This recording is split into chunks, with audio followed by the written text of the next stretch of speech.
In the summer of 2022, I went on a 4-day painting trip to the island of Shikoku. Here I am on the ferry, departing the island of Kyushu. I was feeling very excited as this was my first time to visit the island of Shikoku.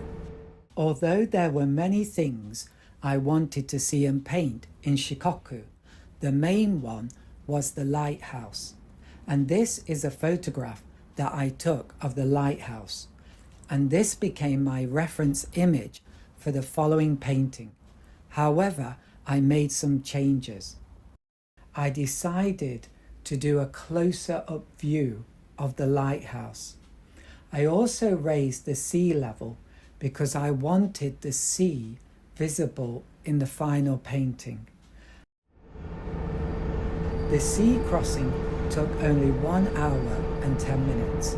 It was, though, one of the most enjoyable episodes of the whole trip. I painted the sky from my imagination. I did an evening sky because I love to paint colourful skies. I started with yellow ochre. Later I add a pure red and blend it into the yellow ochre on the paper. Mixing colours on the paper rather than in the palette produces much more vibrant colours. As you can see with this sky painting, with watercolour you can create incredibly delicate and beautiful skies. I added a few dramatic dark purple clouds, and finally with a tissue I added some soft white wispy clouds.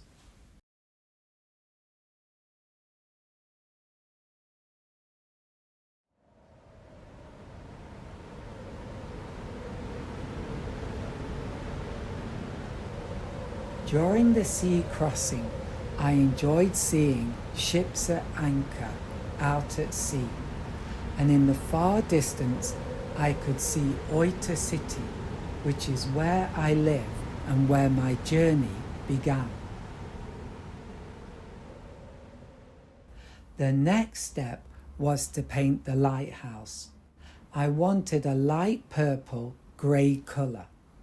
I used my bamboo brush, which is very good for painting straight lines or uniform curves. And then I painted in the base colours for the shrubbery on top of the cliff and the cliff face itself. Here is the tip of the peninsula. Zooming in, you can see the lighthouse dramatically perched near the end of the peninsula. It's so beautiful. I later found out this is the narrowest peninsula in Japan. In the distance, you can see a cluster of wind turbines. I added a lighter side to the lighthouse. Then I darkened the cliff face and made it much more dramatic by having rays of vibrant green streaming down across the dark cliff face. I enjoyed creating beautiful textural effects with these streaks of green paint.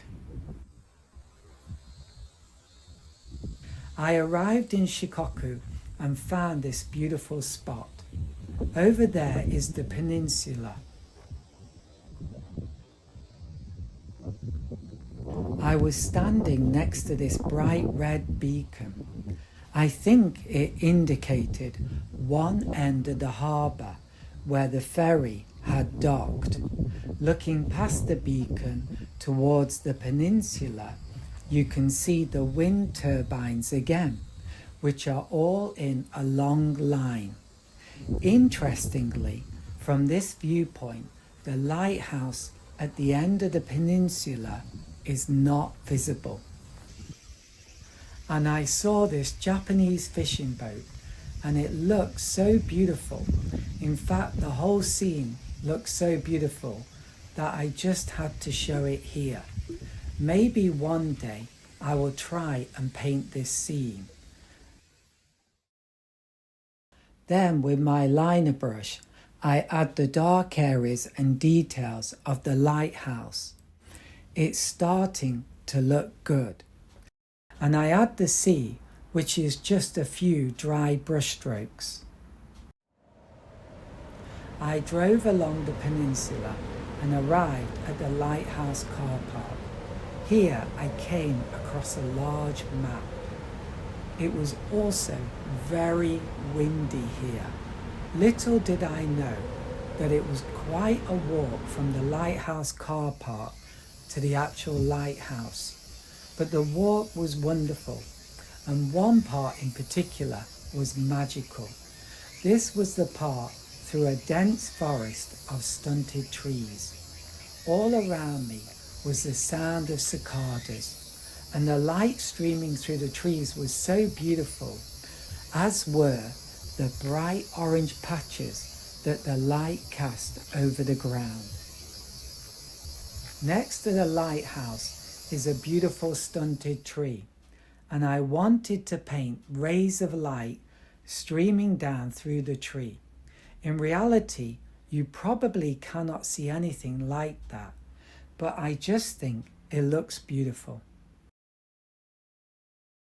And then it was time to paint the window panes on the lighthouse. I needed a very thin liner brush that would give me super thin lines. And I had to paint the window pane edges with a great deal of steadiness and precision.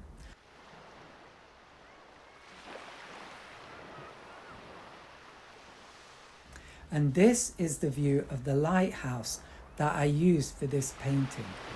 At first, to be honest, I was very disappointed with this view. I thought that it wasn't really so visually exciting. This is why I changed it into a silhouette with a dramatic evening sky in the background.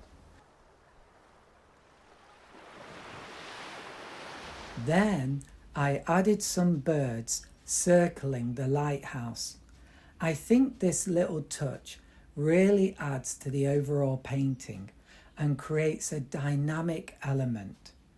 These are black kites, which are very common in Japan.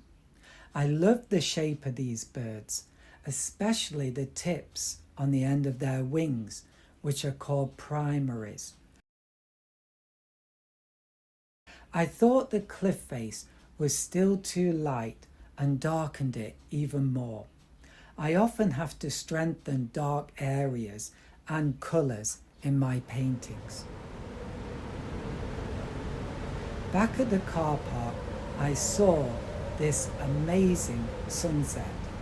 I think that massive land in the distance is the island of Kyushu, where I came from. I love the mist below this massive land. It is magical. And the rich orange colours of the sunset are amazing.